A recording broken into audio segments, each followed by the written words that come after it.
What's up, fiends? Lucard here, along with Patrick from Half Cheetah Review, and we are the Midnight Society. That's right.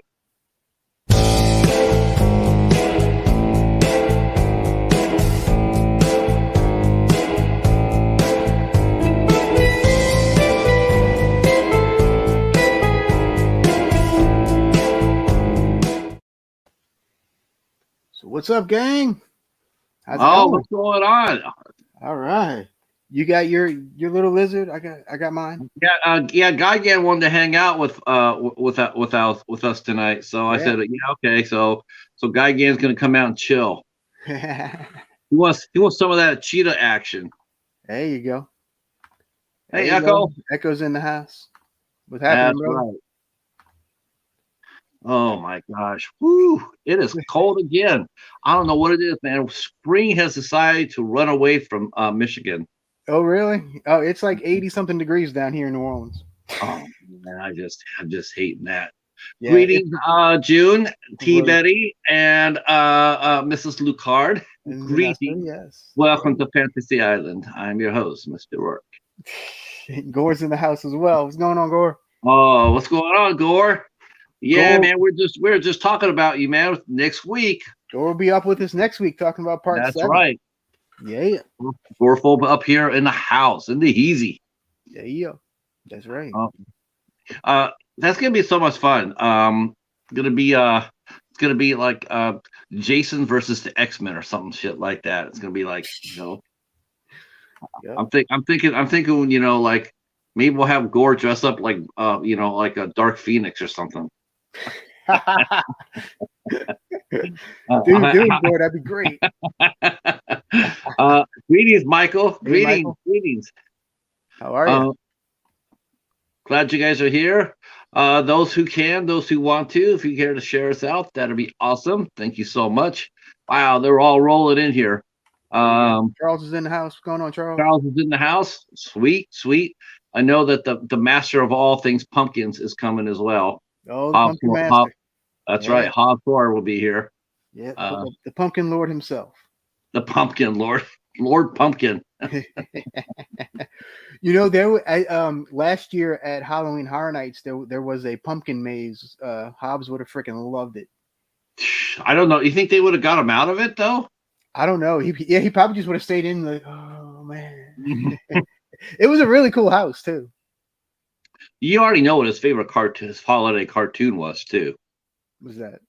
Oh my gosh, without a doubt, it's the Great Pumpkin, Charlie Brown. Yeah. Oh well. I mean, it's a classic. Yeah, I mean, everybody's wanting to see Rudolph the Red-Nosed Reindeer or Frosty the Snowman. Nope. I think my favorite holiday cartoon I think was probably a Charlie Brown Thanksgiving though. Oh well, yeah, that's a classic too. Oh my gosh, it made me Snoopy laugh. butter in the bread. Come on, man. That was Yeah, That's just good. yeah, popcorn and toast and Yeah. um. That's all right, Charles. I'm just glad you came, brother. Yeah, man. We're glad to hear. That's what we got. That's the good thing about replay, man. If you can't hear it today, you can always hear it tomorrow. Exactly. Bam. That's right. Oh. What'd you watch this week? Anything interesting besides our movie? I did. Besides our movie, which I watched half of it yesterday and half of it this morning. I watched a couple of interesting things. I watched one called Psycho Ape. Yeah. I don't. Is that Wild Eye? No, it's not. I don't remember who put it out, but it's not Wild Eye and it's not ITN. It's somebody else. But the director contacted me. He was like, "Hey, check out my movie." So I was like, "All right." So I went and checked it out. It was okay. It was fun. I have a review up on Letterboxd right now. I may do a video. I don't know. Haven't decided yet. I watched that. I watched my Dollar Tree Theater movie, which is called Savage Creatures. Nice. Watch that one. That one should be dropping on Tuesday. Dollar Tree Theater this week has been really bizarre for me. First of all, we're dropping our first Cheetah's Choice this Tuesday. We watched and reviewed Ditched. which we got a free screener to look at. So it does fall into the Dollar Tree Theater under $1. So There you go. we watched Ditched. That is a bonkers movie. And then I picked out two movies. There he is. Uh, that was a record time. That's record time. And the cheetah, Hobbs and the cheetah all at once. Wow. What's going on with you? Okay, that was a record. He was sleeping. So this week's movies I had, I thought for sure. I said, okay, I'm gonna throw up a Dollar Tree Theater. I'm gonna throw up a library movie, and we'll see who's what. So I'm totally blown away because I had Predator up against Redwood Annihilation, and I thought it'd be a runaway. I thought everybody would want to see Predator. Right. Not so fast. Right now, Redwood Massacre with Daniel Harris is winning. Well, I mean, it is Daniel Harris. Yes. Just saying. Yeah, I totally agree with you. Don't be a cheater. Watch that Dollar Tree Theater. I don't know what I'm picking for next week, though. I don't know. I haven't decided yet either. I'll decide probably tomorrow. And then I watched a martial arts film. I watched the Iron Fisted Monk, which was absolutely hilarious. And that's and Dinner Impossible. I have the first season of that. I didn't realize that my buddy had that, and he left that to me. And so I'm watching Dinner Impossible, the first season. There you go. See, hadn't seen Redwood. Yeah, me neither. I actually want to see that one myself. Hi, Karen. How are you? Don't be a cheater. Watch that Dollar Tree Theater. Yeah. Not cheating. It's Dollar Tree Theater is anything underneath $1. Well, $1.25. Well, and T. Betty watched all 3 Sleepaway Camp movies. Really? Yeah. They have 3? There's actually 4, but the 4th one's pretty bad. Did Felissa Rose pop in all 4 of them? No, Felissa Rose does pop in the 4th one at the very end. Okay. Like a millisecond. Yeah. Oh, but a better name on the box though. Yeah. Yeah. T. Betty, don't bother with the 4th one. Trust me. Yeah, I can just see it now. A Sleepaway Camp 4. Felissa Rose on there. People bum rushing it. Oh my god. I really hate that for independent films. Oh yeah. And like her name's right across the whole thing. She's literally in it for about 30 seconds. That was it's like Candyman, the new Candyman. You know, is Tony Todd in it? Yeah, he's in it for like 30 seconds. Yeah, it's like sure. I'm just like, I know you guys said the movie is good, and I'm sure it is good and everything else, but you know what? There's a difference between good and great, or the matter of fact, there's a difference between why you got to make your movie and the man who gave you that opportunity. Because, come on, honestly, Candyman is not going to become iconic without Tony Todd. Yeah, probably. I haven't seen the new one, but yeah, I'm not. Yeah, I mean, if you think about Friday the 13th, look at all these actors you have playing Jason, but the beat went on. You couldn't do that with Candyman. Right. I dare say that, unless they did it right, unless like I thought they would, I thought he would be in the movie for like the first quarter and pass on the legacy to a new, younger Candyman, passing the torch, which would have made perfect sense and allowed the legacy to continue. If he wanted to do another movie, you could, right. If it was received well and made his money. But to sit there and only have Tony Todd in it for like 50 seconds, I don't know. Well, speaking of Friday the 13th, we're here to talk about Part 6. Jason Lives. Wait a minute, I thought we killed him. Didn't we kill him in 4? We did. And in 4? We did, and then it wasn't even him in 5. Yeah, what's up with that, man? I feel jinxed, man. I feel gypped. What's up with that? No Jason? Got a hockey mask, but no Jason? And not even the original hockey mask. Well, That's it. That's it. that's how you can tell the hockey mask is different. You can tell that that's the fake Jason. That's it. I'm becoming a Michael Myers fan right now. I feel totally robbed. That's right. Tony Todd was in Lean on Me. You're right. I forgot about that. Yep, and he was in The Rock too, because he didn't like that weak. He didn't like that weak ass shit.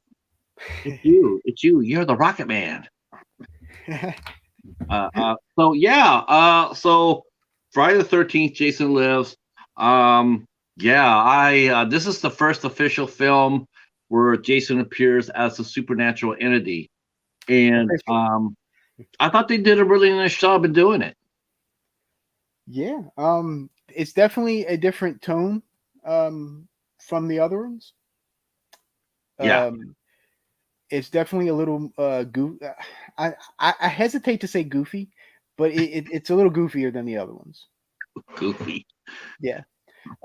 It's definitely very tongue in cheek.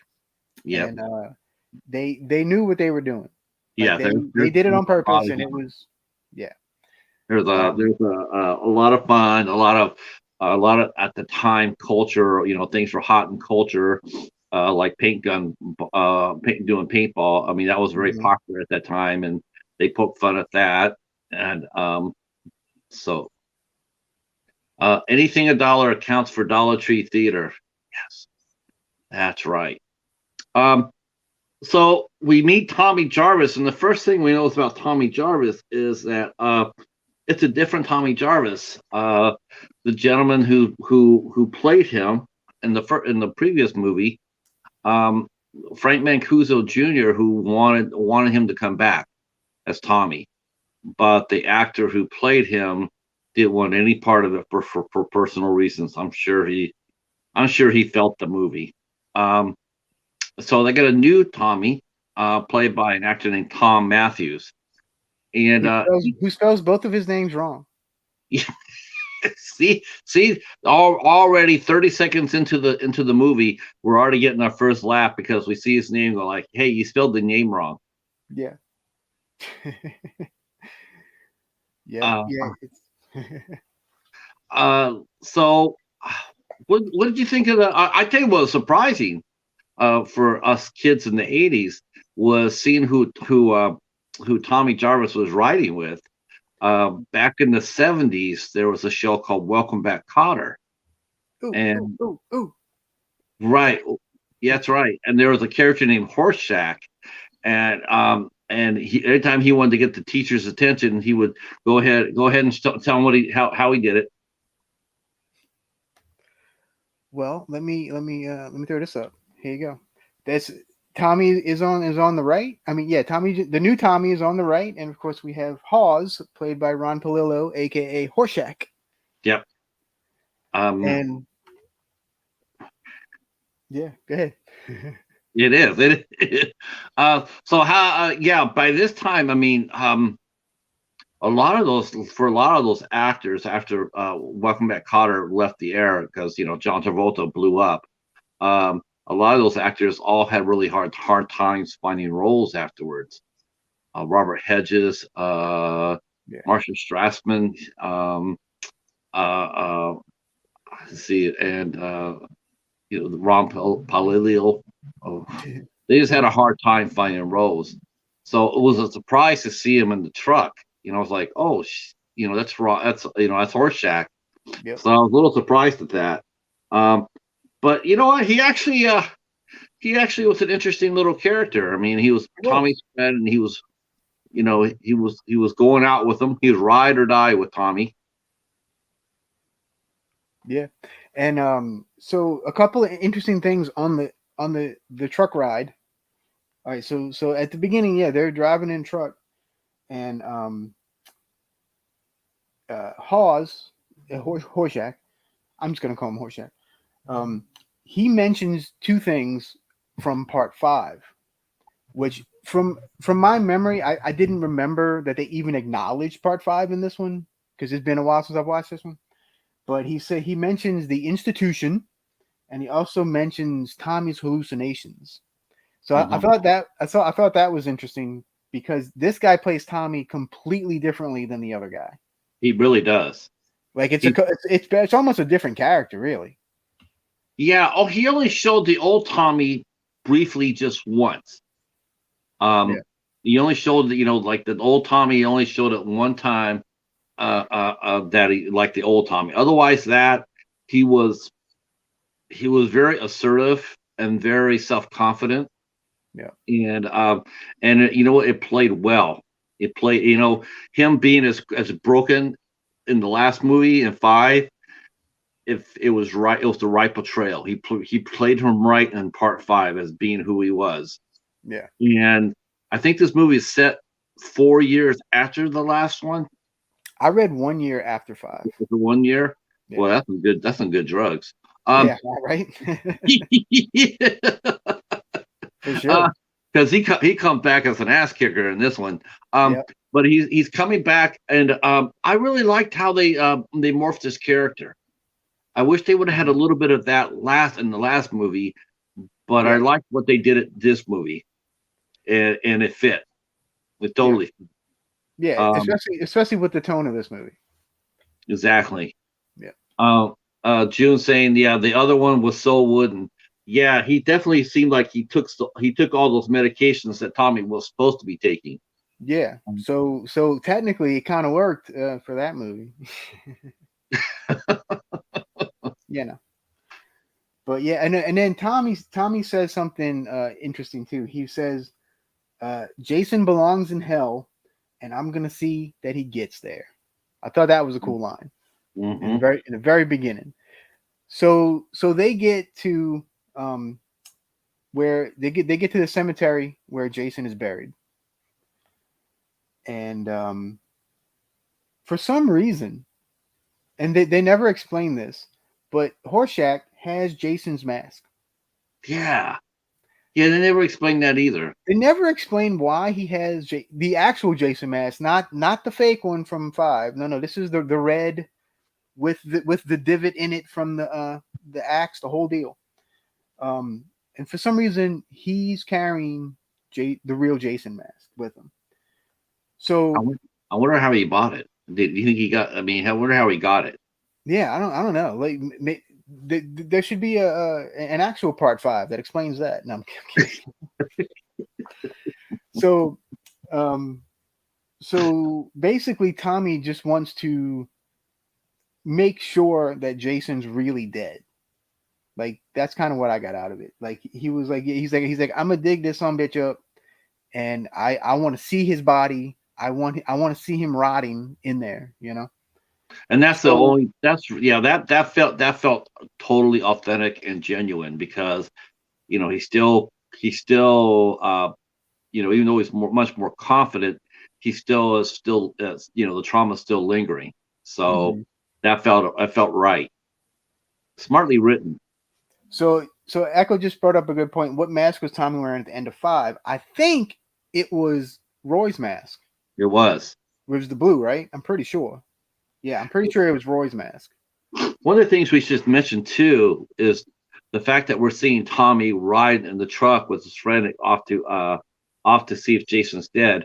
They mentioned part 5, but there's one thing that we need to mention is that at the end of part 5, it showed Tommy standing behind and with a knife raised up, and he was gonna look like he was gonna take over being Jason. He was gonna start killing people, but the fans just turned on that. The fans said that no, that's not no, just no. And Yeah, so they weren't buying that shtick at all. And as fans, people tend to look down at horror fans, but there's some pretty good smart ones out there, and they were smart here, as saying they're going like, if you do that, we're not coming back. And this is the days way before. I mean, there might have been bulletin boards out there or whatnot, but this is way before the internet. So oh yeah, the fact that they didn't do it was the right call, because that would have been a horrible decision, and it probably would have killed the franchise, in my opinion. yeah, probably. So now we got Tommy, because Tommy wasn't a killer. Tommy was just like anybody else there. He wasn't a killer. He was just traumatized. Right. He was, he needed help. Uh, so I was glad to see that they got rid of the original ending, like it didn't happen. Um, go ahead. All right. So they of course they start digging him up, and uh, so he pops open the casket. Tommy pops open the casket with a crowbar, and they open it up, and Jason is all like decomposed, and and there's worms and maggots and all kind of stuff crawling all over him. It's really gross. Actually, it's probably one of the grossest things in the movie, I thought. Um, and let's see, what kind of notes do I have here? Oh yeah, and the cobwebs. I also noticed a lot of cobwebs. Thought that was kind of neat. Um, and so Tommy goes over to the fence of the cemetery, and he grabs part of the fence, and he busts it out. It's a steel, like metal rod kind of Man, thing. he just grabbed that like he was freaking Spider-Man or something. Snap. Oh, Yeah, just like freaking Superman, like yeah, like Thor's hammer, like yeah. freaking yeah. I That's mean, he right. could rip that I son was of a bitch up. surprised at that. I thought, man, he's all fired up. Why didn't he just go in there and just like, by the power of Grayskull and just sock him in the head? But yeah, he grabbed that post, and that was a little bit of a laugh to me. When I saw that how easily he grabbed it, and we're like, okay, but they had to get it done. So Yeah, yeah, he did go over there, and Jason's deader than doornail. I mean, you see him, he's just a pile of goo. he is, except for his eyes, which T Betty also noticed. Right. Yeah, his eyes were completely fine for some reason. Whatevs. But so and by the way, it's like super windy, okay, and like this bad weather coming, okay. During this whole scene, like the wind's almost knocking them down and stuff. Like it's Right. kind of crazy.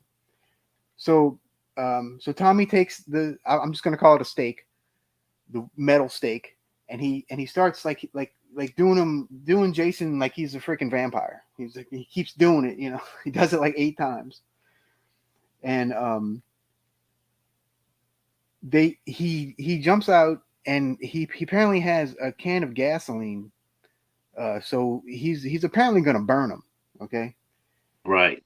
So he and Horshack walk over to the gasoline, and all of a sudden a lightning strike hits the metal pole. Right.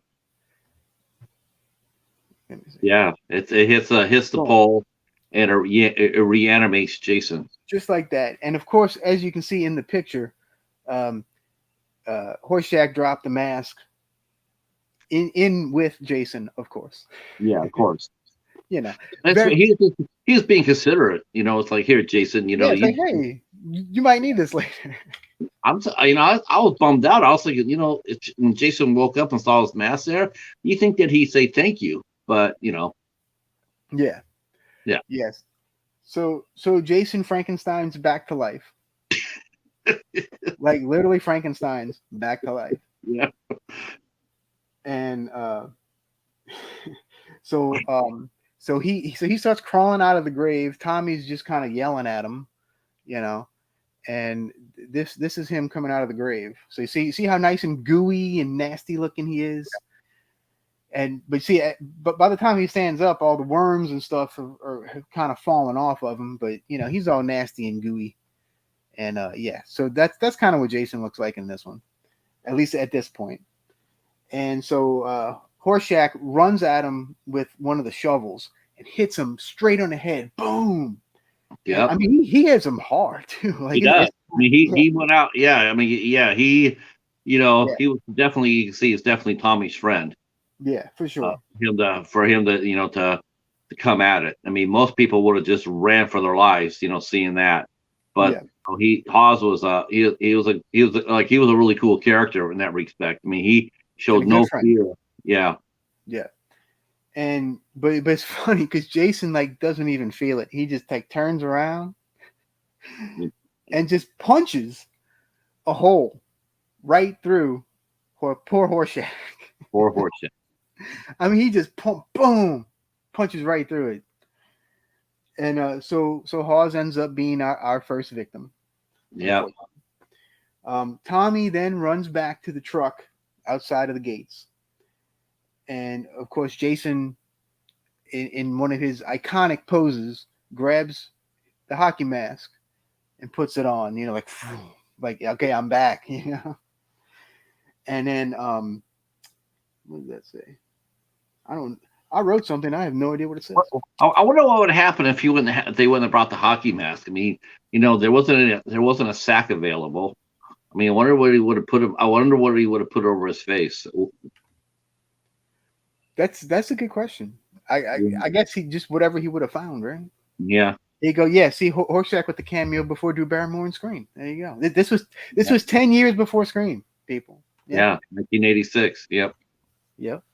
I mean, this is. I guess you can actually say Jason Lives was the gateway for Scream. You know, because there was a lot of things that Scream did that they got. And Kevin Williams has acknowledged that too. He says a lot of what he did for Scream, he got from Tom McLaughlin's Jason Lives. Jason Lives, yeah. You see, there's our buddy Jason right there. That's right. Including so, and I also okay, since you mentioned similarities to Scream, I'm also going to mention there's also a lot of there's also a lot of similarities to Nightmare on Elm Street in this movie as well. That I'm going to bring up as we go through it. Just little things I noticed. Now you got to realize at this point there were only 2 Nightmare movies out, 1 and 2. Right. That was it. But there are a few little nods, I think, to it. So I think from what we know, what happens eventually, I just found it rather interesting. So anyway, so then we have our nice plain opening credits like we always do. Just oh yeah, but you got to talk about the opening credits. The opening credits were unique for this one. Oh really? Yeah, because it showed Jason walking through the hockey mask. Jason's walking behind, and he turns and he throws an axe, and then the blood comes down. It's straight out of James Bond. It's straight out of James Bond. Yes. Yeah. Yes. So yeah. So right before all the credits really start rolling, they do like the whole circle, the entire James Bond opening, and it's hilarious. It's very funny. Yeah, so you kind of know from now what you're gonna get just by that. You're like, okay, that's what this is gonna be this kind of movie. I got you. Well, them stunt casting, Ron Palillo already set the table because when everybody saw the movie, that's the first thing because I saw this in the theater, and that's the very first thing people were saying. Where as soon as they saw the scene, they're all going, "It's Horseshack," and they're all doing the "Ooh, Mr. Kata, Mr. Kata." Right. They're all doing that. So, it was sort of the stunt casting worked because people were laughing because someone died, then they weren't. But but the funny part is he played it completely straight. Yes, he really did. That makes it even funnier because he was just not comedic, I mean he played it straight. Not at all. Yeah. So so that was neat. So then we have the nice plane credits play over it like always. Yeah. And then Tommy ends up driving to the Forest Green County Sheriff Department. And you're like, Forest Green? So yeah, that's the first thing. What's up with Forest Green? So the sheriff, of course, doesn't believe anything Tommy's saying. No. And so Tommy just kind of breaks it all down. He's like, Jason's back, blah blah blah. And he's like, dude, just chill out, So so the sheriff throws Tommy into one of the jail cells. Now this jail reminded me of Mayberry. Yeah. It really there's like two cells. The deputy is definitely Barney Fife. The deputy's definitely Barney, except not likable, but at least Barney's likable. But okay, so yeah, and so we find out from the sheriff that the town has changed their name Well, the area has changed its name from Crystal Lake to Forest Green because of the Jason massacres, basically, that happened. So now, okay, Forest Green. Okay, I get it now. Mm-hmm. Because the So Forest Green. yeah, Forest Green, good old Forest Green. Um, so then we cut to two camp counselors driving in a Volkswagen. A yellow wagon. Another Volkswagen. Their names are Lizbeth and Darren. And Darren is played by future uh, star Tony Goldwyn. Mm-hmm. And Lizbeth is played by the director's wife. I thought that Yeah. was funny.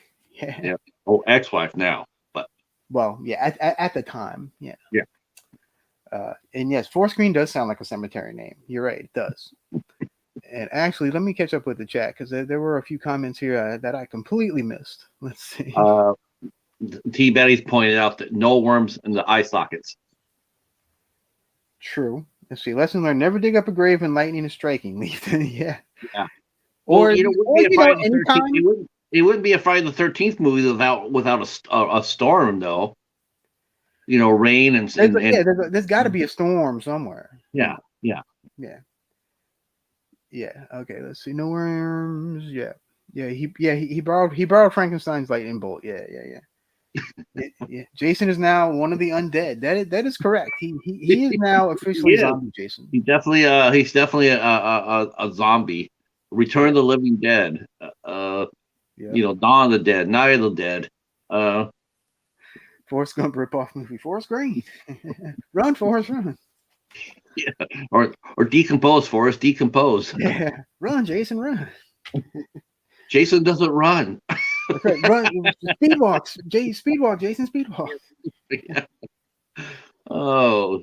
All right. So anyway, Darren and Lizbeth are driving around basically Forest Green, like in the woods, and they're totally lost. Yeah.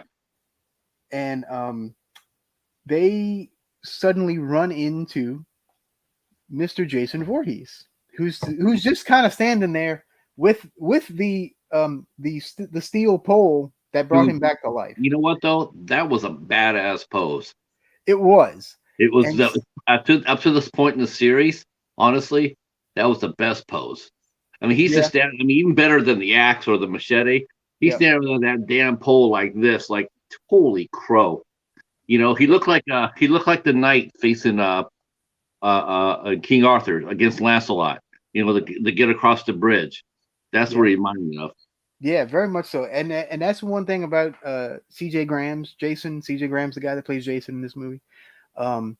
He has a lot of iconic poses, I think, in this movie. A couple for sure that you definitely, when you think of Jason, sometimes it's him that you're really actually thinking of. So they're driving through. They run into Jason, and Lizbeth says probably my favorite line in the whole movie.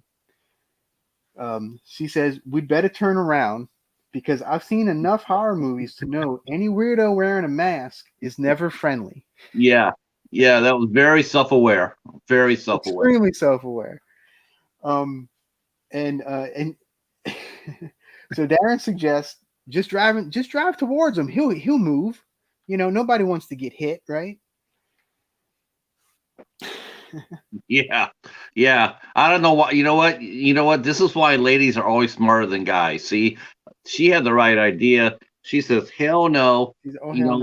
She's aware, and she wants to turn around and go. And yet there he's like, and not only does he tell her to go forward, but then he says, "Well, he's going to show off his machismo by grabbing a gun." Yeah. So Jason stops them by puncturing the one of the tires with the steel rod. Then Darren gets out with a gun. He shoots at Jason. Of course, it has no impact whatsoever. And Jason takes the spear out of the car tire and sticks it into Darren and basically just throws him overhead like a freaking German suplex.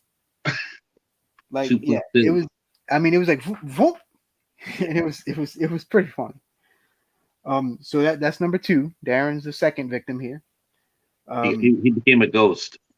Yeah.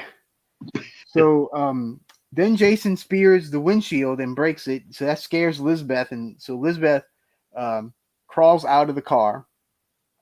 All of a sudden, Jason's gone. Now that stunt right there. You know, the C.J. Graham had been, he'd been a former military, right, and he followed orders, and and McLaughlin told him to, to go at her but try to miss her, obviously, right? Right. So he did that, and where it was supposed to go straight through the driver's seat, and then she's supposed to go out. But if you watch the movie, it goes through the driver's seat, and then he just to follow her, which was he wasn't supposed to do that, and so she had to really get out of that car pretty quick. Yeah, it does look really good on film, at least. So that's good news. Yeah. So okay. So she's now outside of the car. She's like laying in like a giant puddle, and then all of a sudden Jason jumps down over the top of her. She sees him. He sticks the pole into her, and she had like her wallet or something in her hand. Yeah, she offered him money. Oh, that's right. She offered him money. Yeah, she offered him money, and then she's like, "Here, take it." And then Jason's like, "Whatever." And so yeah, so after she dies, the money and an American Express card float out onto the puddle, and it kind of lingers there for a moment. Now, when I saw this at the theater, this had the biggest laugh of the whole movie happened right there, because at the time when it was a credit card that floated up, and everybody in the theater said, "Don't leave home without it," because that was the slogan for American Express card at the time: is get the card and don't leave home without it. So every audience across the country made it a point to say that. So it worked. Because and also the name on the card was actually hers. That was actually her card, but with her maiden name on it. Oh, really?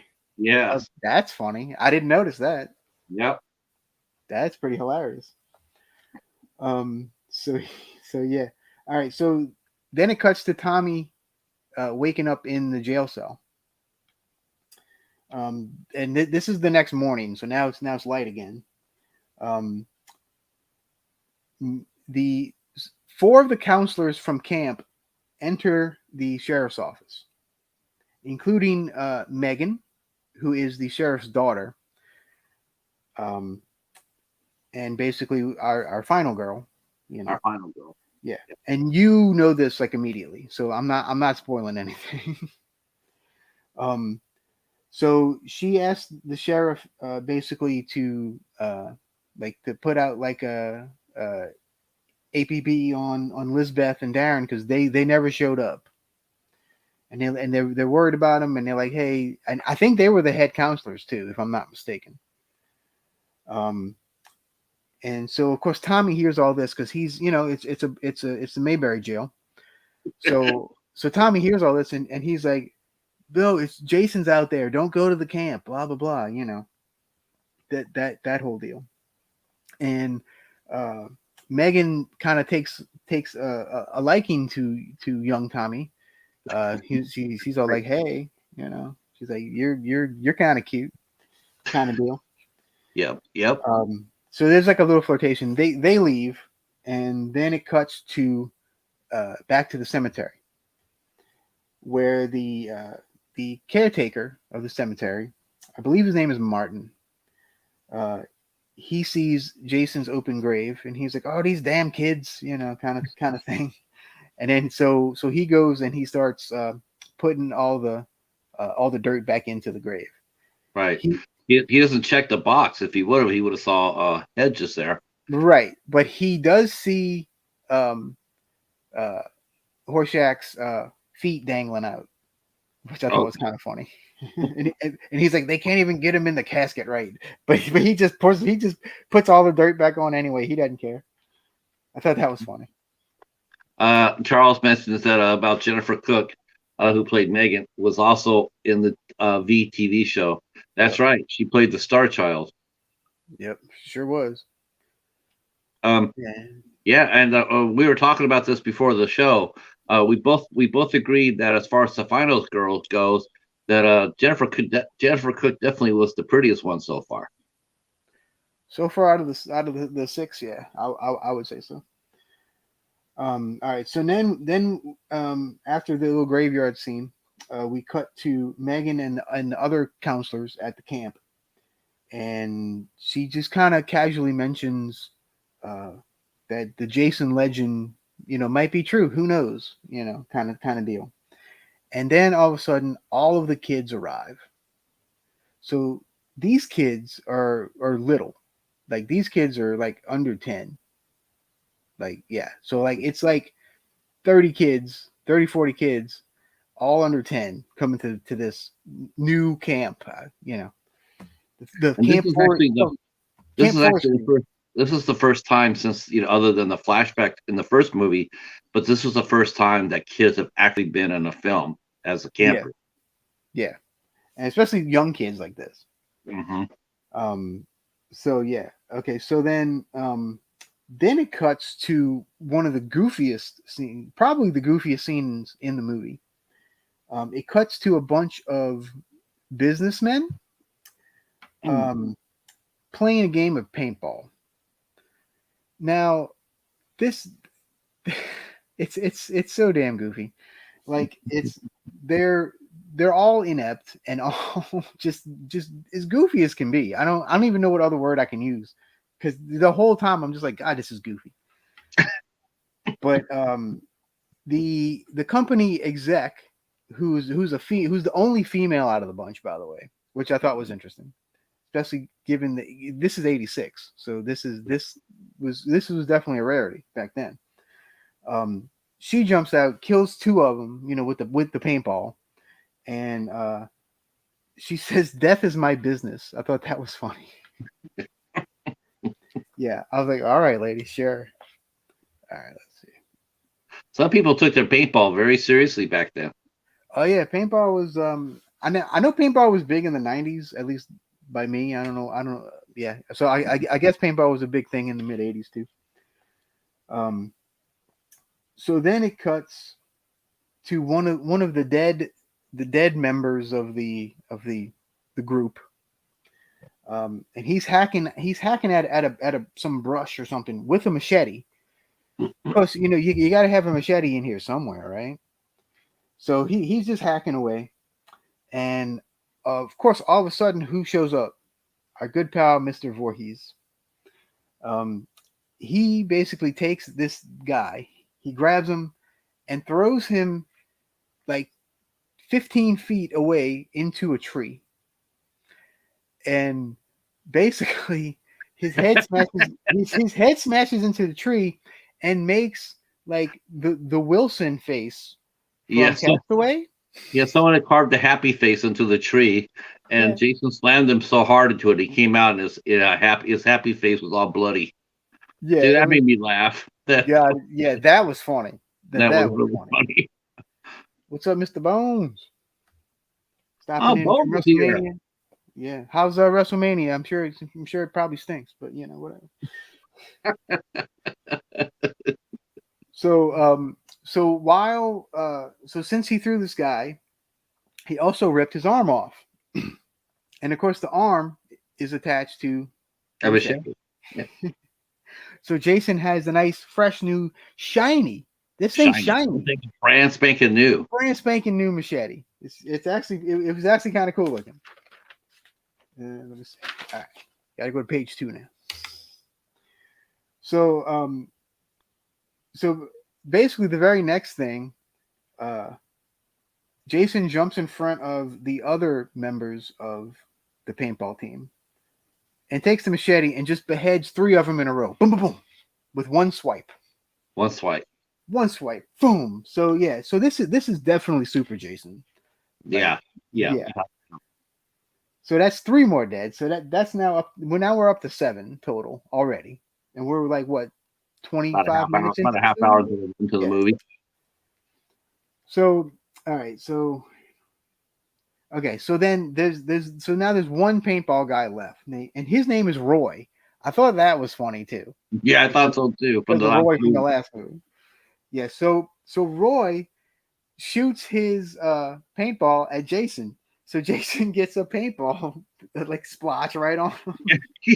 Yeah, it was a good shot, man. He he did him right there to center mass. I mean, it's a good shot. Yeah. And so yeah, so see these are like real holes here, but yeah, but like right below that, it's like big old red splotch from the paintball. It's pretty funny.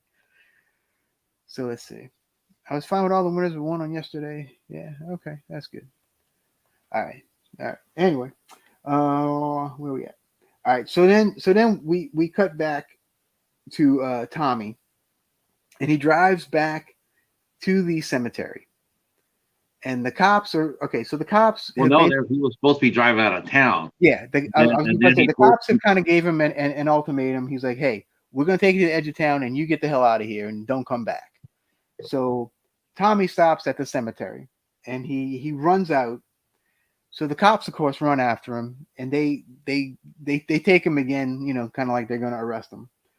And then the caretaker shows up, and Tommy, um, it's like wait, did that we unburied him? Where's and stuff, and the caretaker's like, oh, you're crazy, kind of, yeah, you're crazy, kid, because he didn't want to lose his job.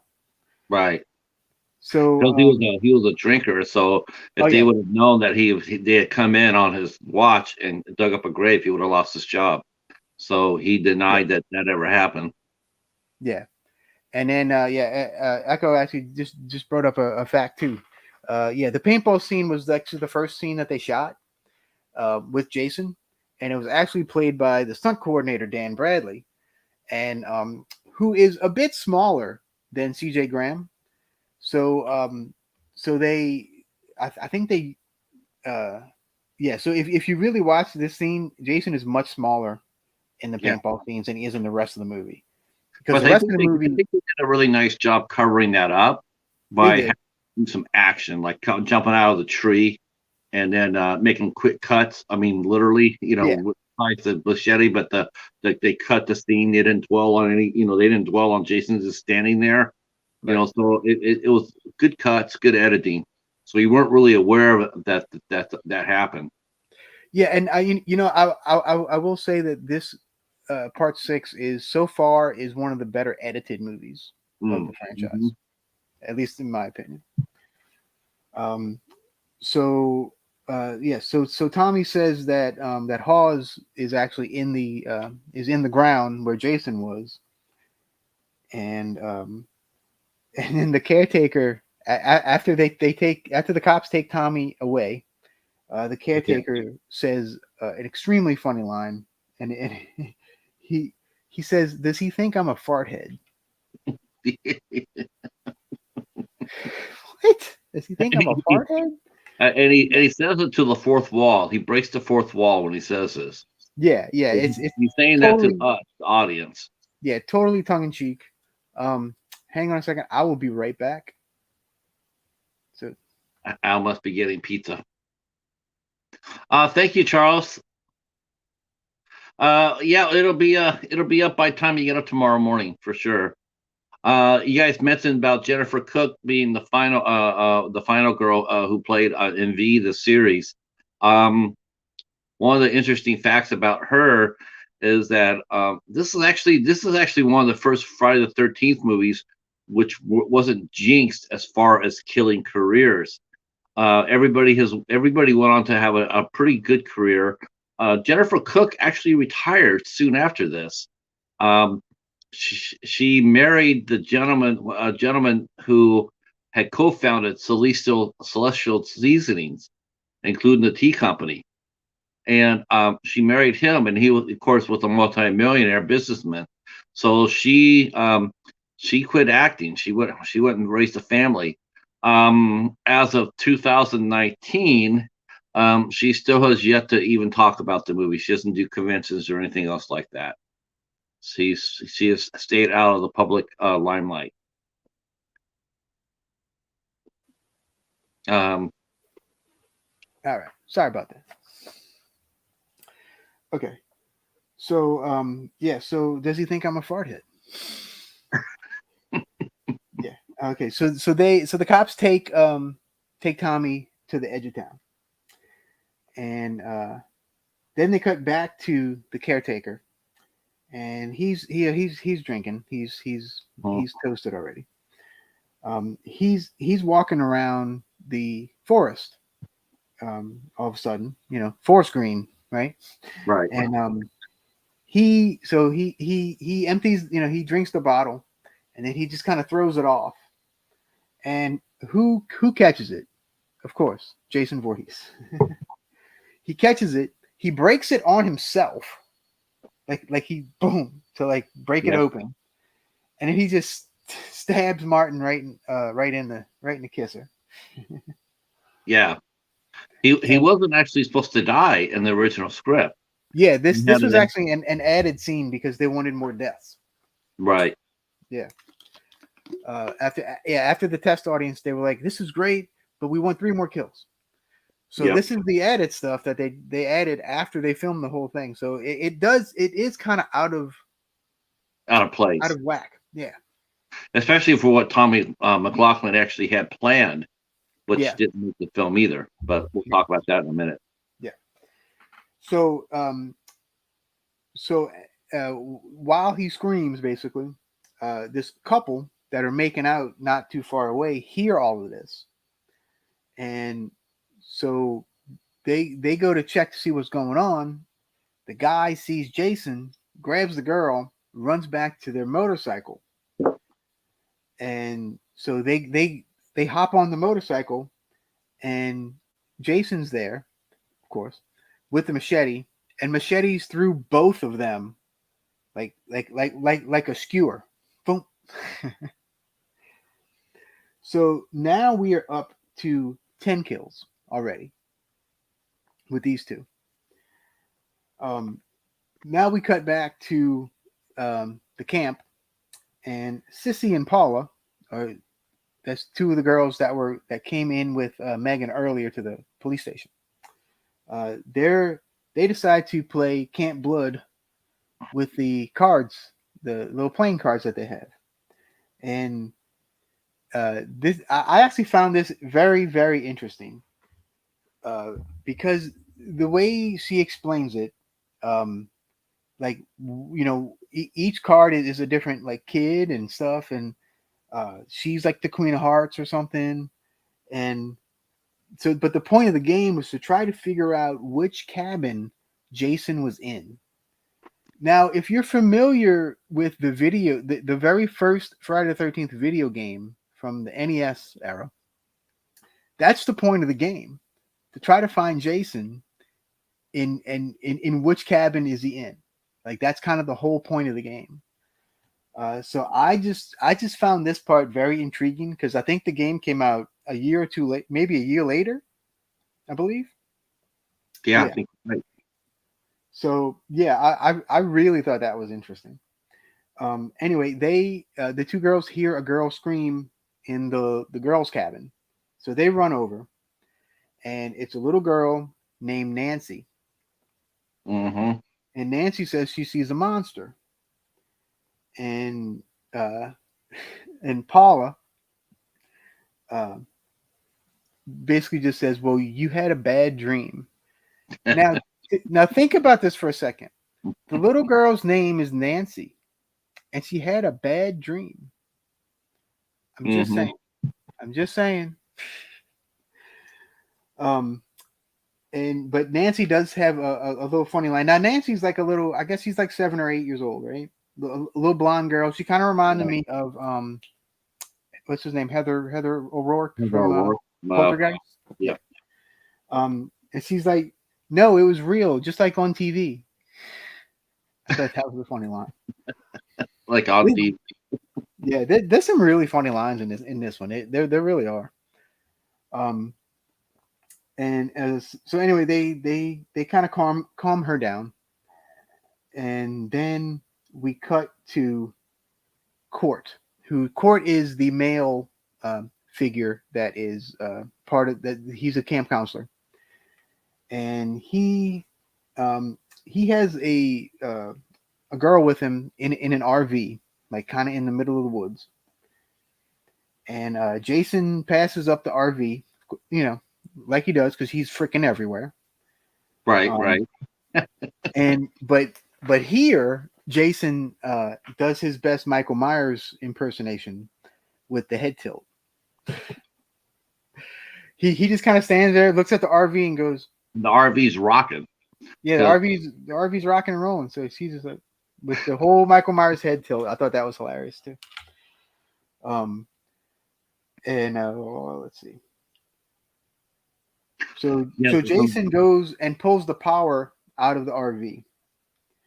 And so Court goes outside to plug it back in, and he notices that the wires have been sliced. Yeah. And so they're like, all right, whatever, we'll leave, go, blah blah blah. So they eventually start the RV up with with the backup fuel and all that. And so they start driving off, and Court starts rocking out to Teenage Frankenstein by Alice Cooper. So, which is even funnier because the whole is Teenage Frankenstein. Right. He totally got Frankenstein in this movie. So yeah, it totally fits. It's another good a good homage. I mean, you definitely are. I mean, this is the first one where you watch the kills, and you're not really caring about any. I mean, there's no really character development here. No. And all it is they traded the character development for basically for laughs. For the people dying. They're dying all humorously. Yeah, exactly. So so he's rolling. He turns up the song, so he doesn't hear the girl in the back, and I think the girl's name is Nikki. So Jason happens to be hiding in the bathroom of the RV. But what's different about Nikki than what we've seen before? I don't know. You tell me. She actually screams. She actually says something. Yeah. Whereas before you would never hear anybody say anything. Here's Jason. And you're not, and you're gonna. They all die quietly. But when he grabs her, she was screaming her head off. Right. It was the first time. It was like, okay, that's different. She's actually like, she's sitting there going like, yeah. I think the only other time we had actually seen somebody scream was the young man in the basement on part 4. Right. Up until then, nobody has ever said anything when Jason has come and grabbed them. So that was interesting. But Court can't hear her because he has the music turned up so loud. Yeah. And he's all in that too. Yeah. Okay, so Jason grabs Nikki, of course, and pulls her into the bathroom with him. And in another nod to Nightmare on Elm Street, he takes her head and pushes it through the wall of the bathroom wall, and it comes out, kind of like Freddy's face does in part 1. So I thought that was interesting. So Jason, so she's dead. Jason comes out of the bathroom and just kind of walks up to Court. Court doesn't hear any of this stuff because he's rocking out. So Jason just takes a knife and just goes boom right into Court's head. His ear. He stuck it right in his ear. Boom. Yeah. I mean, just boom, and he, so he's yeah. So in another iconic pose, I guess, the RV rolls over on its side. Crashes. There's a fire, the whole thing, and Jason busts out of the door and stands on top of the RV. Now wait, right here. There you go.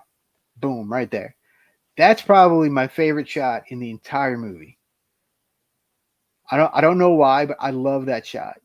It's so cool looking. Yeah, it's not bad. I mean, it's pretty iconic. I still like the one with him holding the fence though, the fence post though. Oh yeah, that's great. But yeah, so I mean, by this time, for sure, I mean, yeah, the kills are starting to mount up. But again, we didn't know these people at all, any stretch of the imagination. No, Um, they were just people, like they're random sacrificing people. character development for extra kills, and plot development, which was important because Tom McLaughlin, well, he did make a funny movie. He did have some plans for it though, and unfortunately, it just didn't happen for him. They, like you said, he had a specific amount of kills he wanted to do. He had a slightly different story, um, and certain characters got killed that weren't supposed to get killed. Um, so, but by this time though, you don't really care because all you're doing is having a good time. Oh yeah. Oh yeah, and everything's like I say, it's cut real fast and real. So I mean, everything's like just pumping along. We're kind of dragging it out really, because in the movie it's boom boom boom boom boom. But so yeah, so okay, so then it cuts to Tommy, and he calls the sheriff's office. Now I don't quite get why he's calling the sheriff's office, Yeah, but yeah, yeah. They're not exactly fans of his. yeah. So why would he? I don't know. That's a question for another thing, I guess. But anyway, but who answers the phone? But Megan. Um, so she's like, "Hey, look, I'm gonna come pick you up because if my dad sees y'all, sees you in the truck, he's gonna stop you, blah blah blah, because I know you want to come back, blah blah blah." So, so Tommy kind of reluctantly agrees, and he's standing in front of a store called Karloff's General Merchandise. But that was yeah, Yeah, cute. good old Karloff. So then we cut back to Jason, Well, and remember the sheriff's name though. The sheriff's name. We got to mention that. yeah, the sheriff's name is Sheriff Garris, Garris, as in Mick Garris. which is of course named after the director Mick Garris. Yes. Mhm. Um, and so that is also Megan's last name. So she's Megan Garris. Yeah. Um, so then it cuts to Jason at the entrance to Camp Forest Green, aka Camp Crystal Lake. Mm-hmm. And he, and I guess this was me reading into it, but I could kind of see when Jason walked up and saw the new sign that said Camp Forest Green. To Mm-hmm. me, it almost looked like he kind of sighed, like he kind of went, I thought "Really?" it was funny because on to the left they had all the friendship, camping, friend. They did all the loyalty gay and parts about it. yeah, all this stuff that Jason Keyword, is yeah, definitely not. Yeah, yeah. yeah. There's a big old list on the side. It was pretty funny. Um, so let's see. So the sheriff goes to the RV crash, and of course, he thinks uh, that Tommy's behind all the killings, all this craziness. Tommy's behind the whole thing. And yes, Karloff did play. Well, he played Frankenstein's monster. Yes, yes, he did. Right. Exactly. That's why the Karloff thing's so dang funny. Um. All right. So Jason at the camp now cuts all the phone lines. And did you notice that they were all sleeping next to a phone at Yeah. the camp?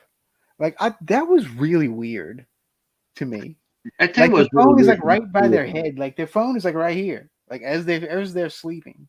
Like The- it's the I only- don't know, I tell bizarre. you what also was really weird for me too, and this is something but before we talked about Jason and how when he was alive, he showed he was stuck in the woods for all those years, and he showed a remarkable amount of intelligence. Yeah. This is probably the one part of the movie they should have gotten away with. They should have made him more like Frankenstein in the sense that he didn't know what he was doing. Like he didn't have the intelligence because he's dead. I think whereas before we praised him a lot for having a lot of intelligence, I think it worked against him in this movie. Here he is undead, he's Right. gooey, wormy, and everything. Yet he's still able to come out there, still able to go ahead and slice things up and figure things out. And it's like, and discern, to actually have a conscience, like Right. who did he kill? I mean, it was that part about that was probably. I'm sure that he didn't realize that when he's writing it like that, but he needed to make Jason more just like a zombie person, so to speak. Acting more on maybe instinct, like going back to Camp Crystal Lake. That I could see, but him chopping the phone lines or discerning who to kill or not to kill, I didn't see that at all. I thought they made a mistake there. Yeah. Yeah. Him I understanding can who see he that. was, like Tommy's sitting there calling his name, and yet he turns around to it like he knows it, but he's dead. It's like, yeah, I don't really think any dead person's gonna know his name. There's never been a zombie movie per se that I've seen. I haven't seen them all, but whereas you call his name and he's gonna come running like a dog. Yeah. Very, very true. Hey, Katie. Katie's here. Oh, hey, Katie, how's it going? Justin's And here. hey, how's it going? All right, good to see y'all. All right. Yep. So yeah, so he cuts to okay. Then we cut to Sissy, one of the counselors, and she thinks she sees somebody outside. So she kind of goes and looks, and this is the one where Jason just kind of grabs her from he's outside. He just kind of busts through. He grabs her, and uh, like and just twist her neck. Just boom, boom. He I takes mean, her head off. yeah, just boom. Yeah. Well, we don't know that yet. Right. Yeah, at this point, we just know he twists her. He twists her neck. So then we cut to Megan picking up Tommy, and I think I do have a picture of this. Let's see if I can get my computer to work. Yeah, we Well, I have. think she helps him escape first. Well, this is from Karloff's general. Oh, right. Script. Okay. Yeah. Okay. Um. So yeah, so she picks him up, and of course she gets stopped by her dad at a roadblock.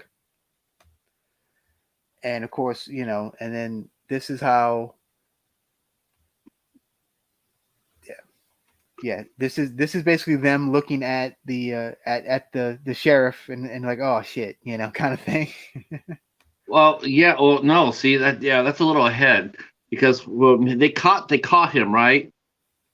And so Megan's in the jail along with Deputy Cologne, and Tommy's there, and they're out there responding. I think they're out there doing the roadblock, and then they fake a fight because she has Well, a file, and that's she that's coming. There's actually a couple of things right before that. because the picture you showed, the picture you showed, that's not that okay. It doesn't really go where it went. That's when they picked it because remember, he was driving the car until he was driving the car Right. until the last time they escaped, and she was. Yeah. So okay, so then we cut to Paula sleeping next to the phone, right here, right next to her head, and all of a sudden we see a machete coming after her, and it ends up being Nancy, the little girl from earlier, Yeah. and she was like, "Where'd you get this?" And then Nancy was just she said, "I just found it outside." I thought that was pretty funny. Now the blood on this thing though looked like it looked like gelatin or something. It didn't look like blood. Like I No. don't know what it looked. It was funky looking. It was weird. It was definitely off. Yeah. And then we cut back to the police station where Sheriff Garris gets a call, letting him know that Court is dead. So, but that doesn't make any sense because he already knows Court's dead because he saw the damn thing. All right. So anyway, okay. So Paula puts Nancy to bed, and Paula stands up. And it's another really cool shot here. I think, do I have a shot of this? Yeah. Paula stands up. And as you can see in the picture, Jason is on the other side of the window watching all of this. And then Paula starts walking to the right, well, from our right. And so Jason kind of just starts following her through, and it's a nice long tracking shot, and it's really cool looking. And that's actually one of my favorite shots in the movie too. Yeah, that was a good shot. That was really cool. Yeah, and definitely unique because you don't really see that in any of the other movies. Let's see. All right, page 3. All right. So so Paula goes out of the cabin, of course, and Jason kind of grabs her and throws her through the window of the cabin. So yeah, he slashes her, and then they show the blood splatting on the window, and then he shoves her through the window, and then he brings her back. And that was a pretty that was probably the two most actually the two most brutal kills, which is ironically weird because it's like, he was very. I mean, he made no bones what he was doing, but yet it happened at the cabin with all the girls. So there was still a little bit of, McLaughlin did put a little bit of steel into his movie because those two, they died pretty hard. Yeah. And around the kids, definitely. Yeah. All right. So now Meg breaks Tommy out of jail by messing with the Barney Fife character. And earlier, the Barney Fife character, what's his name? Rick. I think his name is Rick. Yeah. He was gloating about how he has this new gun with the with the red dot, with the what do you call it? I don't even know what you call it. With the laser dot. Laser sight. Yeah. And so anyway, she kind of tricks. They both kind of trick Rick into walking over, and Megan grabs the gun and points it at him with the red dot. Right. And so anyway, so Tommy gets out of jail, and they throw Rick back into the jail. Lucky for him too. Yeah. Yeah, because he actually survives. Yeah. Very true. This actually saved him a bit. So yeah. There you go. Casey's in the house with some pumpkins. All right. All right. So so now Tommy basically drives Meg's car. Now Meg's car is this fancy like sports car, and she doesn't let anybody drive it. But here she lets Tommy drive it because she knows how important all of this craziness is. You got it. Okay, you got that a little confused. It was because they drive off, and she's driving the car. He was going to drive the car, but nope. He pushes to the side, and they take off. Yeah, because there's a very iconic scene in there that happened twice, and it was like, damn. So Tommy and Megan take off, and they're driving, and they come up onto that roadblock because they're heading out to the camp, but they come up to the roadblock, and Megan forces Tommy down to get down. Well, not down like in a seat, but she grabs him, pulls him down, so he's in her lap, and he's looking at her crotch. Yeah. And he's like, okay, stay there, and then and stay down. And so he's sitting there. He's like, but of course the cops they see him put his head down. They turn around and they start driving. They start driving away, and because Megan knows the area really, really well, and so she's driving. She's luring them in, and they're driving away. Trying to get away, and so it looks like they are. But then the police officers, they call Megan's father and say, hey, you know what? We saw them out, and we think the kid's with them. So, Megan's clever. You cannot run a radio. And so, and Tommy starts putting his head up, and she says, no, keep your head down. She puts him back in her lap, and then they drive to the roadblock where Tommy's where Megan's dad is at with another cop, and so she pulls over, and he's drawing down on her, because he doesn't really know. And then he sees that it's her, and then the game is over. Yeah. Until they get the phone, and I think you go ahead and pick it up. Yeah, but that's what happened there.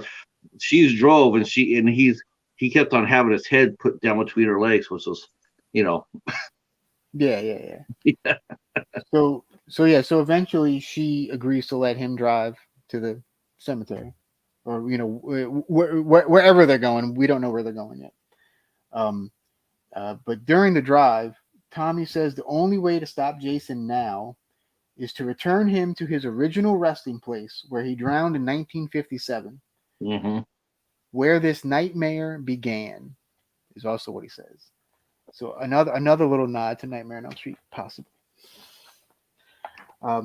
So then we cut to Jason back at the camp, and he walks into the girls' cabin. So all these little girls are sleeping in the cabin, except for one, of course, by the name of Nancy.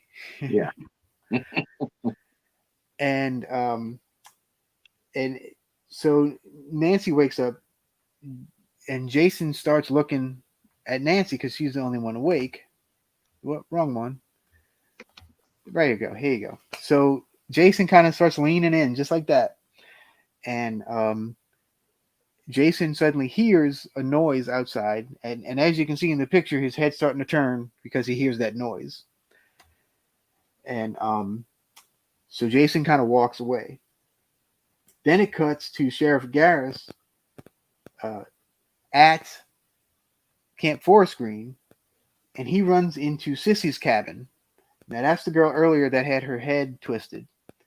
And so he goes in, and there's blood literally the whole room is covered in blood. Right. And so he just starts kind of going through all the different cabins to see what's happening, what's where, kind of deal. And let's see. Nancy will never sleep again. That poor little girl. She goes for some crap in this movie, man. Yes, she does. Yep. Yeah. We're gonna get to that actually. Yeah. So then it cuts to another policeman. He's just kind of wandering around by the pier, kind of looking. It really just looks like he's farting around. And all of a sudden, Jason sees him and throws a knife at him. Boom. Yeah, he sees him. He goes for his gun, and then Jason's just too fast for him. And Jason is lightning quick in this movie. Yeah, real quick. So that policeman falls into one of the boats that's off of the pier. Then the little girl Nancy runs to another officer that's around the camp named Pappas. And of course, who shows up here? Jason shows up again. And he grabs Pappas by the head, basically, and just squeezes his head until he crushes it. Yeah, you can see a little bubbly brain come out in the top of his head. Very similar to I don't remember what the character's name was, but very, very similar to part 3 with the eyeball coming out, flashing out of the camera. Except that didn't happen here. No feeding. Yeah. So let's see. So then Nancy, poor little Nancy, runs to Sheriff Garris, and basically they get all the kids together in one cabin, the boys and the girls, and they stick them all in one cabin. And the sheriff's like, y'all all hide beneath the beds. Right. And so he leaves and goes to look for Jason. And so Garris, of course, finds Jason almost immediately. He shoots Jason with a shotgun, like a couple of times. And, shotguns has a pretty powerful blast. So it does affect Jason, as in, like, knocks him down. Yeah. But, of course, it doesn't stop him. He does the Undertaker thing, though. He does. He's laying there and he pops up. Yeah. He pops up. Oh, look, it's WrestleMania. It's WrestleMania weekend, baby. That's right. Still undefeated. That's right. I gotta say this for Sheriff Garris, though. At this point, Sheriff Garris, as far as being the males in this series, he gave Jason the best fight so far. Yeah, because they actually kind of go at it a little bit. Yeah, he Yeah. holds his own. Yeah, he holds his own. I mean, he's not just shooting him once and just walking away. He sits there and he sits there and stays, and then when he runs out of ammo, he goes after him with a rock. I mean, he's putting some dents. If this had been a regular Jason, he would have been the new Tommy Jarvis because Yeah. he would have killed him. Yeah. Jason would have been in trouble, man. Yeah, he would have. Yeah, Sheriff Garris, he put the hurt on him. He does. All right. So in the middle of the fight, we also cut to Megan getting back to the cabin with all the kids in it, and one of the little boys says a really funny line. He says, "I think we're dead meat." Yeah, your little partner. Yeah. Yep. And also while all of this is going on, we also see Tommy going to the pier and going to one of the boats. He's got a plan. He does have a plan. So then we cut back to Sheriff Garris, and he jumps onto Jason. But Jason, of course, is too powerful, and he basically breaks the sheriff in half backwards. Yeah. In a really cool effect, I thought, actually, because it looked pretty good. I thought it looked pretty damn painful too. It did, and he's like in the noises and stuff. Yeah, it was pretty. That's the most. I think that's the most brutal kill in this whole movie. Yeah, I agree with that. Yeah, pretty hardcore. So then we cut to Tommy in one of the boats, and he's wrapping a chain around this big thick metal chain around a gigantic rock, and on the other end he's making like a noose. So then we cut back to the cabin, and Jason busts through the door with of the cabin with all the kids in it, and so he looks like he's about to go after all these kids, right? But then he hears Tommy yelling his name, yelling Jason, yeah, Jason, kind of like how Tommy does in all these freaking movies, right? Yeah. And although this time Tommy does say something funny, he says, "Come on, maggot head." So it's a callback to the beginning of the movie with all the maggots around his face. I thought that was pretty funny. So Tommy takes the boat out onto the water, and Jason starts walking. He starts walking into the water.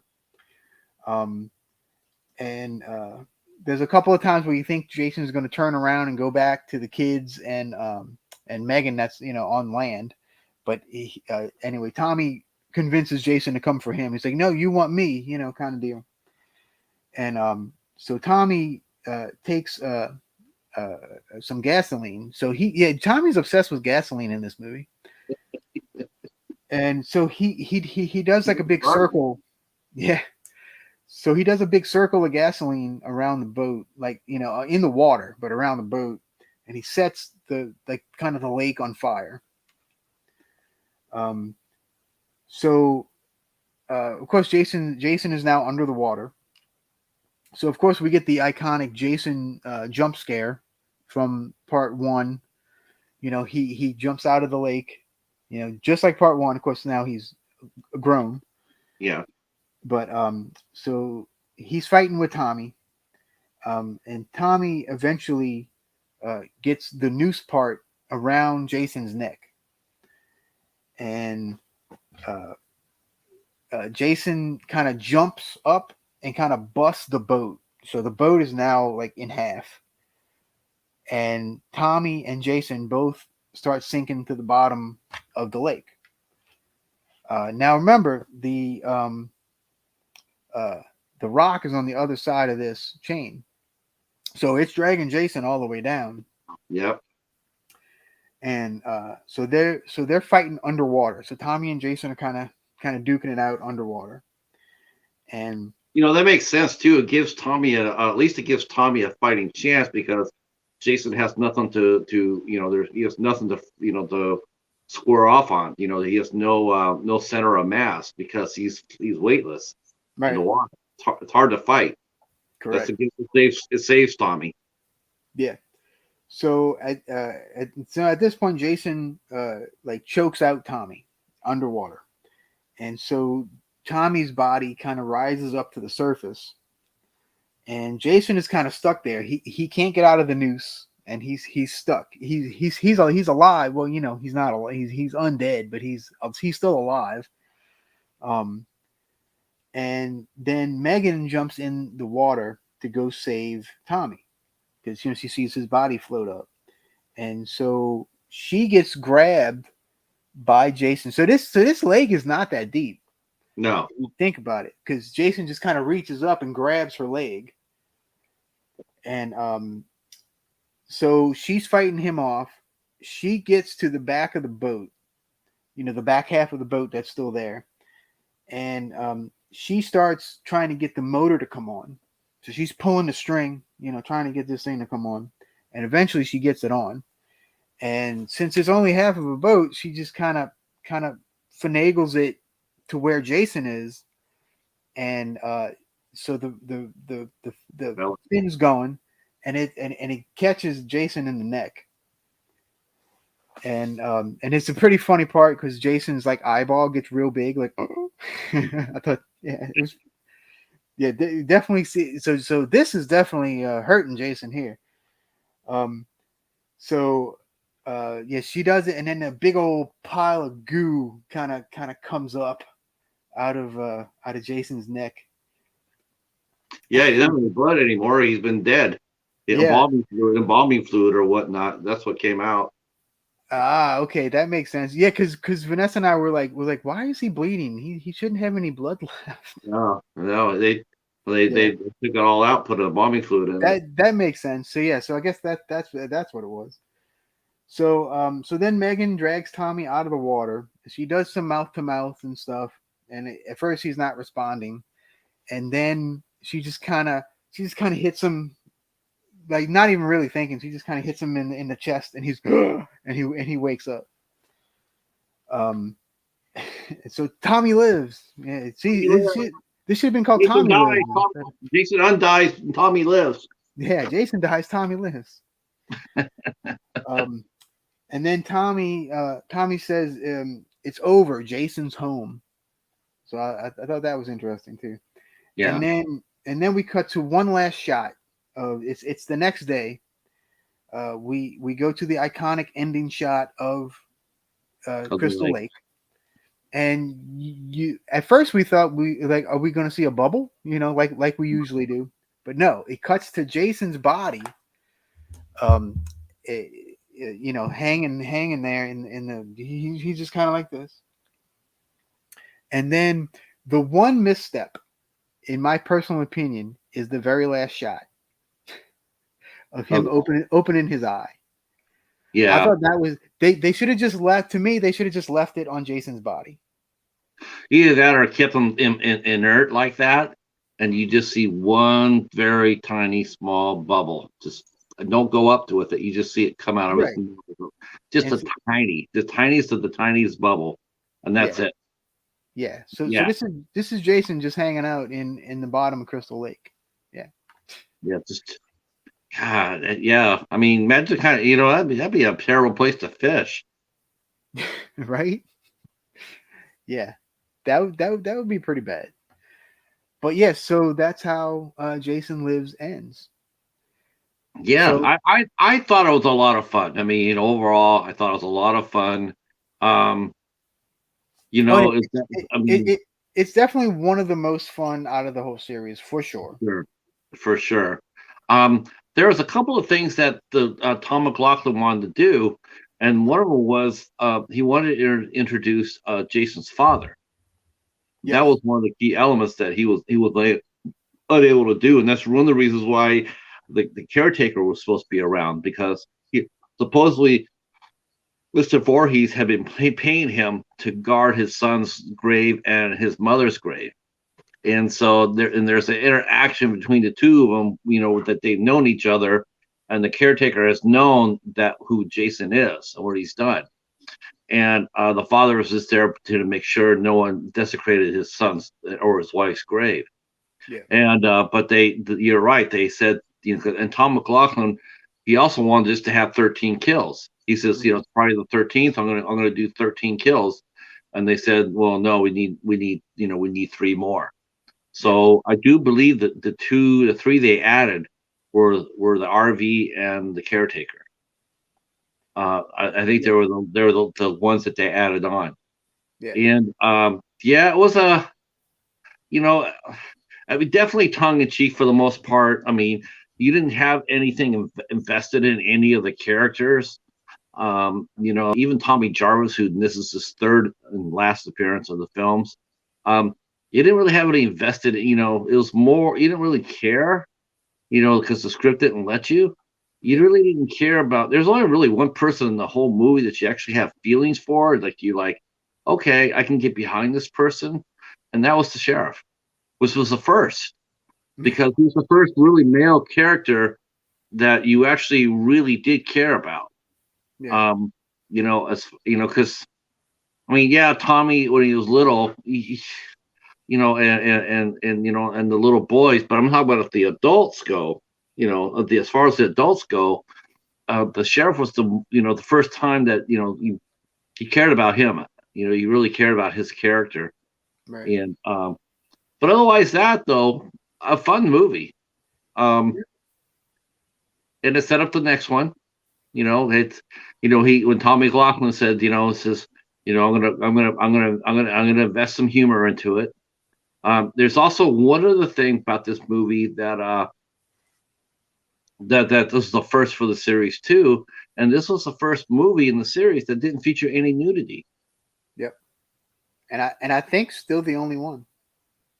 Yeah. Yeah, I like the little kids too. I thought the little kids really added a lot of an element to it. And I think because McLaughlin kept the movie on such a light level, I mean, there's just no way it would have been just like part 5 when turning Tommy into Jason. If he would have killed one of the kids, he would have lost the audience. Oh yeah, I really don't. I really believe that. I think if you would have showed him Jason massacring a 10-year-old, that would have, and that would have, you probably would have killed the series right there. Yeah, but from when I was a kid, I remember that scene when Jason walking into the cabin with all the kids sleeping. Like I always remember that scene for some reason, like in my brain.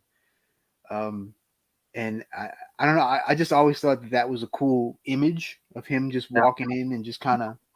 I actually have to say there to say, Morris, I know maybe there might have been a few people that would have wanted to see him, establish Jason really well, have him kill a kid. You don't need that. He's already killed, 100 people by now, and I definitely, I don't think he would have done it. I don't think, it would have been interesting it would have been more interesting to see him. I don't know.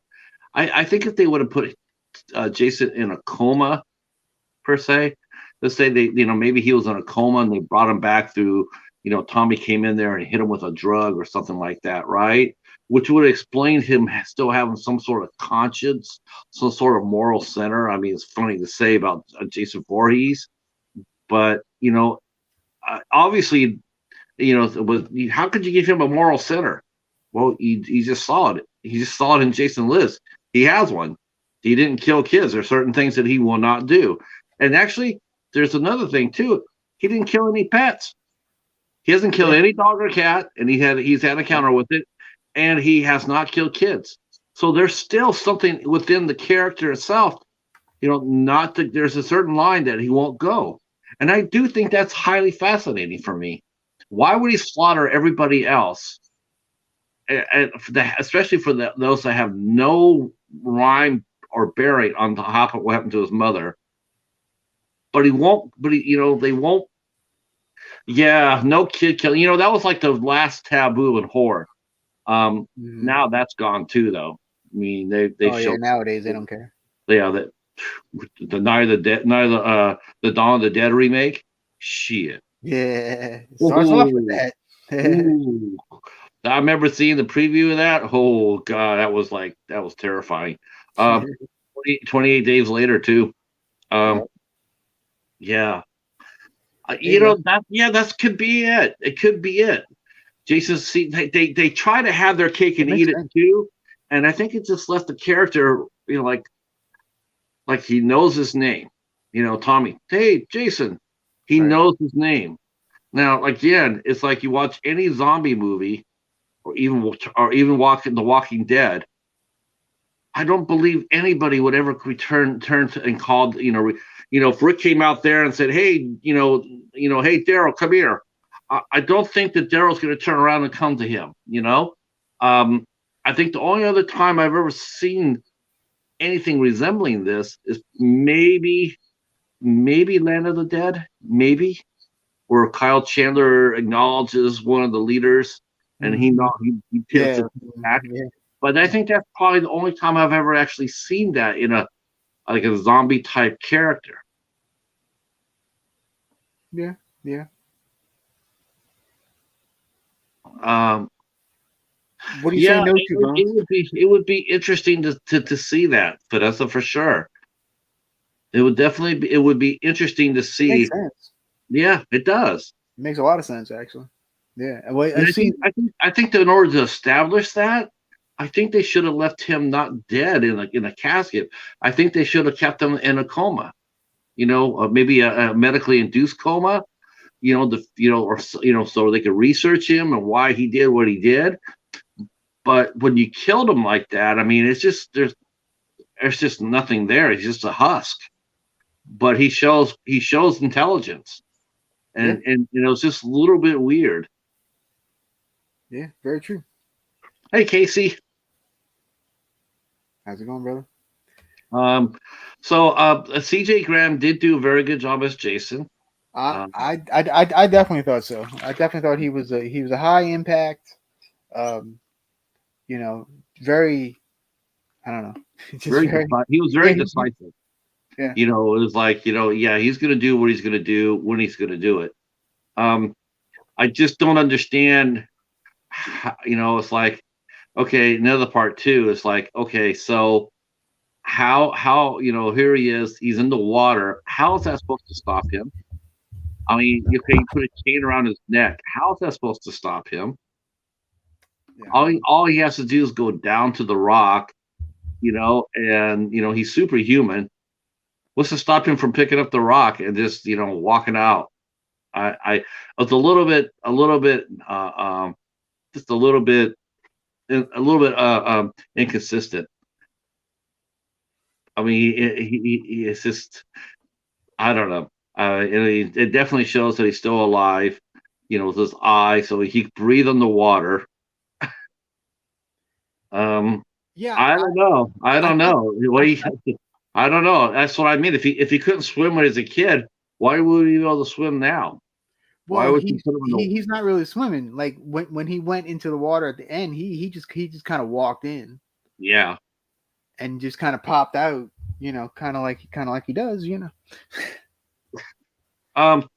So I definitely like this a lot, and it definitely made me very curious to see about next week, part 7, the New Blood, which I do remember as being one of the more fantastical of the series, where he squares off against. I think they actually wanted to have, even as early as Jason Lives, there was already talks going on between Jason and Freddy battling out, Yeah. but New Line did not want to. Warner Brothers did not want to do that. They didn't. They felt like they had a strong character already. If I'm not mistaken, I think the Freddy movies were making more money, so I don't think that they felt like they needed to do it.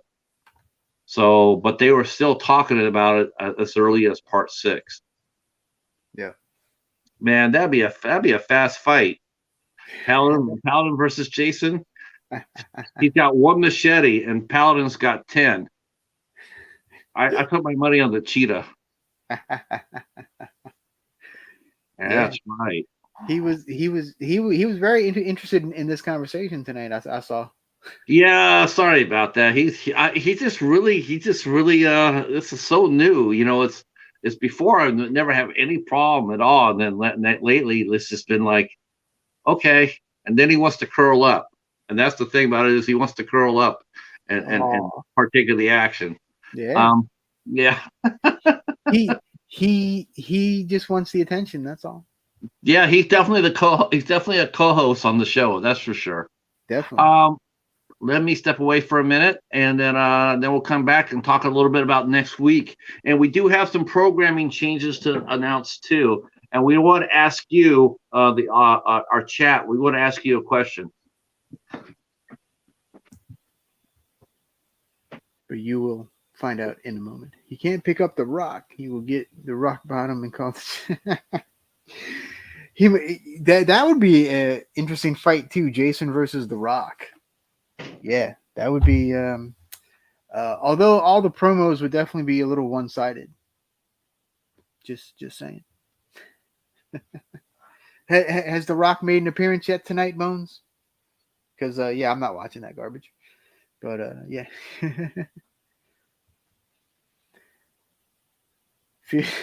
Hey, that might be that might be the next one we do. You never know, Casey. So yeah, so I guess I'll tell y'all what I got coming up this week. I do have a new Dollar Tree Theater coming out Tuesday morning, Monday night, Tuesday morning. I plan on doing another review this week as well, and then on Saturday, I will be doing a watch along with Casey from Interweb Kaiju. We're going to be watching Munchies Saturday night at 8 o'clock Eastern Time. So that should be a great time. It's been a long time since I've seen Munchies, so it's going to be pretty good. Let's see. You think Jason can't swim, but he can smell with the right. He might be able to smell. Yeah. Although he's dead now, so I don't think he's breathing anymore. And he can hear, and he can hear, he can understand. He can definitely hear for Yeah. sure. Yeah. And oh yeah, and Tuesday night will be the return of To Be Tuesdays for this week. I'm probably just going to do it live at 10 o'clock because I haven't recorded anything yet. And so yeah, I'll come hang out with you guys for about an hour on Tuesday night. Two. Oh, are we? Oh, yeah. What we're doing on our channels. Yeah, that's what I started talking about. Okay. And I'm like I said, glad to see To Be Tuesdays coming back. To Be Tuesday, baby. So yeah, that should be a good time. And like I said, Saturday will be another watch along with Casey from Interweb Kaiju. What are you guys watching? We're watching Munchies from 1987. Munchies. Munchies, the nice Gremlins ripoff. Yeah. When's that going to happen? Saturday night at 8 o'clock Eastern. That's gonna be fun. That should be fun. Don't forget Dollar Tree Theater. Dollar Tree Theater's coming out. Yep. What are you dropping for Tuesday for Dollar Tree Theater? I'm gonna do one called Savage Creatures. Savage Creatures. Yep. I am doing this is my first Cheetah's Choice. I offered once again. I still can't get over it. I put a Dragon Wasp with Corn Nemec. He's like a staple of the Sci-Fi Channel. Versus Killers Within. Nobody wanted to see either one of those. So you guys said we'll leave it up to Paladin. So me and Paladin, we watched and reviewed a movie called Ditched. And that was featuring one of the stars I interviewed last week on 8 Questions with, Laura Tylon.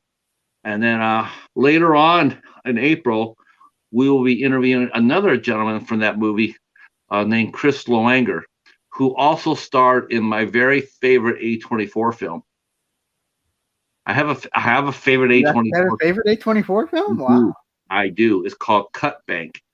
That movie is I've heard of that, yeah. That's brilliant. I love that movie. Cool. That movie is so cool. Nice. So he'll be here. As far as Eight Questions with, we will be talking on Tuesday. While some of you guys are getting ready for To Be Tuesday, we'll be talking to director, writer Joe Leone from who made a movie called Reap. He will be here.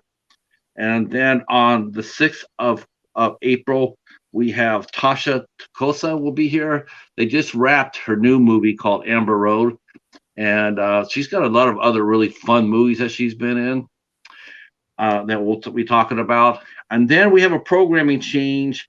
Unfortunately, Jen Nagel had to reschedule. We had to reschedule. So instead, we're going to get filmmaker Franklin Correa will be coming up and talking about. He's a micro filmmaker out of New Jersey. He makes low budget and action packed dramas. And so he'll be here on the 8th or on the 7th, and Jennifer Nagel will be on the 18th. I have three more. I have three artists scheduled for Mondays. Thanks a lot, Casey. Nice. I've never seen munchies, but I've tasted munchies. Well, Bones, if you'd like to join us, let me know. More than happy to have you. Yeah. Anybody wants to. Yeah. We do have some programming notes, though, we should mention. As our series rockets along. So Al's going to be stepping away for a couple of weeks before we finish our Friday the 13th series. He will be gone on May 1st and May 8th. So we're not gonna go ahead and continue until Al gets back. So on the 1st and on the 8th, we're going to be coming up with something. And if you guys have any suggestions, what you guys want to talk about, or like for me to cover, leave it in the chat or leave it in the comments below. I will be seeing about getting a couple of co-hosts for the night, and then Al will be back on the 15th, and so we'll finish out our Friday the 13th series. Anything but killer food movies. So no No Attack of the Killer Donuts. No. Oh no hiatus. The show will still go on. It's just that I'll be coming up here with a guest co-host like you, Bones. Like you, Mr. Bones. I think Mr. Bones should come up there and we coming up. That's right. Yep. In fact, Echo should come up too. Echo should come up. I'll talk to you about that, Echo. Maybe you can come up on May 1st to May 8th with Mr. Bones, and we'll chop it up. But yeah, leave your suggestions down. They don't want the bones. Yeah, we do. We want the bones. Everybody wants the bones. Gal, he's right. I might not. I'm sorry, Bones. We are a horror channel. And I know sometimes we talk about horror movies, and I know those aren't always your particular flavor. So right.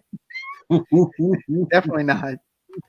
Yeah, maybe if you come up, we could talk Hallmark. I'm sure he'd love that. Yeah. Yeah. Both. What? Wait, what? Say what? So yeah. Yeah, all right. So yeah, come on up. We'll have you come up on May 1st, and you and Echo can come up here. Next week, when we do on the New Blood, we have Goraphobe will be here, and he'll be joining us on panel for part 7. So we'll be really happy to have Keith come up and do a deep dive on the New Blood, which is the closest one to a straight out comic book of all the movies. It's pretty badass. I do remember this movie. It's pretty badass. Yes, Jason versus Carrie. Basically, yeah. Yeah. Pretty much. Except she's a little more likable. Yeah. Than Carrie. Well, Carrie was likable. She just got stuck in a really bad spot. Yeah, true. I was always bummed out when they killed Betty Buckley. I was like, kill anybody you want, but don't kill Betty Buckley. Oh man, what's up? Yep, very true. So yeah, that'll be a lot of fun. And it's not the first. This is probably Jason's first time of meeting somebody who was on his level too. Yeah. Before he meets Freddy. I mean, and KM14. Well, the thing about the Jason series, basically from now on, the thing I like about it is that every movie is very different from the others. Yeah. Like each one kind of has its own thing, and it's different from all the other movies. So I really appreciate that they tried to do something different. Yeah, they